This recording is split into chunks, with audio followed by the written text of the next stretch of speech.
Friends, क्या आपके मन में भी डर बैठ गया है?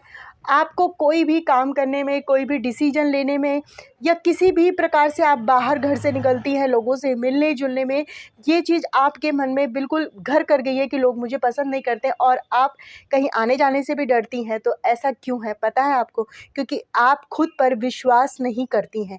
कई बार क्या होता है, हमारे घर के जो बड़े बुज़ुर्ग होते हैं वो हमें हर काम के लिए टोका-टाकी करते हैं, आपने ये अच्छे से नहीं किया, आपने वो अच्छे से नहीं किया। फिर ये चीज़ें हमारी आदत में शुमार हो जाती है, तो हम कोई भी काम करने से पहले ना डर-डर के करते हैं। तो डरना नहीं है, कोई भी काम मुश्किल नहीं होता है, काम को सीखना है, अपने आप को प्रूफ करना, अपनी पर्सनैलिटी को निखारना है और प्रूफ करके दिखाना है कि मैं कोई भी काम बहुत ही आसानी से और परफेक्ट तरीके से कर सकती हूँ। पॉइंट नंबर 2, कभी-कभी क्या होता है फ्रेंड, कभी हमें लोग पसंद नहीं करते हैं।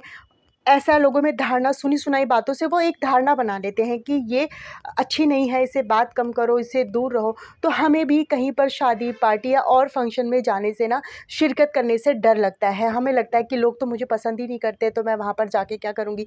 लेकिन ऐसा नहीं करना चाहिए। हमें अपनी उपस्थिति वहाँ पर दर्ज करानी चाहिए। हो सकता है लोगों ने सुनी-सुनाई बातों पर विश्वास कर लिया हो और जब वो आपसे मिले तो वो धारणा गलत निकले, वो बातें गलत निकले और आप जाएँगी नहीं, जब तक लोगों से मिलेंगी नहीं, जुलेंगी नहीं, तो कैसे आपको पता चलेगा कि लोग आपके बारे में क्या सोचते हैं? क्या पता ये गलतफ़हमी आपने खुद से ही पाल ली हो कि लोग मुझे पसंद नहीं करते हैं। पॉइंट नंबर 3, कई लोग ऐसे होते हैं, उन्हें अपने ऑफ़िस में ना बॉस से बहुत डर लगता है। इतना डर लगता है कि वो बॉस को ना तो कोई अच्छे से जवाब दे पाते हैं, ना किसी बात का ना, देखिए कई बार होता है कि बॉस भी कहीं जगह गलत होता है और वो चीज़ हमें, आपको या फिर हमें मालूम होती है, तो लेकिन हम कह नहीं पाते क्योंकि वो बॉस है। ऐसा नहीं, अगर आपका पॉइंट टू पॉइंट आपके आंसर सही हैं और आपके बॉस गलत हैं, तो वहाँ पर भी आपको अपनी बात जो है डट कर रखनी चाहिए। और ऑफ़िस जाते टाइम या फिर आप स्कूल में टीचर हैं, कहीं पर भी किसी भी वर्क प्लेस में जाती हैं, सबसे पहले आप अपने कपड़ों का ध्यान रखिए। क्योंकि अगर आपकी पर्सनैलिटी अच्छी होगी, आपके कपड़े अच्छे होंगे तो ना, और एक अच्छी पर्सनैलिटी, बॉडी लैंग्वेज भी आपकी अच्छी होनी चाहिए, जिससे लोगों पर आपका एक अलग ही प्रभाव पड़े। तो डरना नहीं है, डट कर मुकाबला करना है। नंबर 4, बचपन में कभी आपके साथ कुछ गलत हो गया, किसी ने आपको कुछ गलत कह दिया, उस समय आप जवाब नहीं दे पाए, या आप थोड़े बड़े थे तब आपके साथ कुछ ऐसी गलत चीज़ें हो गई, उस समय आप छोटे थे, आप पैसों से लेके दिक्कत में थे, या आपकी उस समय ऐसे हालात नहीं थे कि उस इंसान को जवाब दे सके, तो वो चीज़ें क्या है, वो चीज़ें आपके दिमाग पर ना घर कर जाती हैं।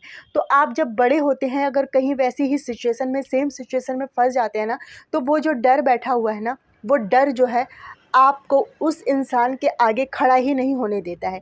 इसीलिए उन बचपन की बातों को आप भूल जाइए। उस समय आप छोटे थे, आपके पास ताकत कम थी, शारीरिक तौर पे, मानसिक तौर पे भी आप इतने बुद्धिमान नहीं थे। लेकिन आज का टाइम ऐसा नहीं है, आज आप हर तरीके से मजबूत हैं। अगर वैसी सिचुएशन में आप फँसो ना, तो डट कर मुकाबला करना है और फ़ेस टू फ़ेस बात करनी है, डरना नहीं है।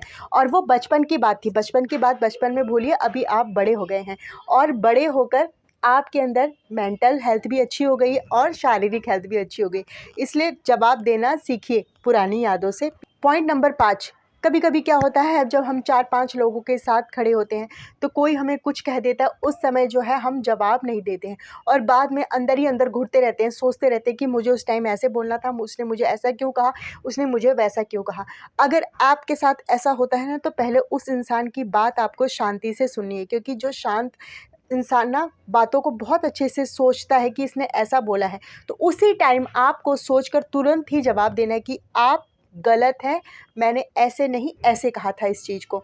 और वहीं पर आप डिस्कस कर लीजिए। बाद में अपने आप को परेशान करने से, अपनी आत्मा को सताने से कुछ नहीं होगा। फ़ेस टू फ़ेस आप वहीं पर उससे बात कर लीजिए और उस बात को वहीं ख़त्म करिए। चाहे आपकी गलती अगर निकलती है तो आप सॉरी बोल दीजिए, लेकिन अगर आपकी गलती नहीं है तो अगले से सॉरी बुलवा भी लीजिए। अगर आपको मेरी वीडियो पसंद आई हो तो प्लीज़ लाइक, शेयर, कमेंट और सब्सक्राइब करके जाइएगा। इसी के साथ मिलते हैं नेक्स्ट वीडियो में। Bye friends.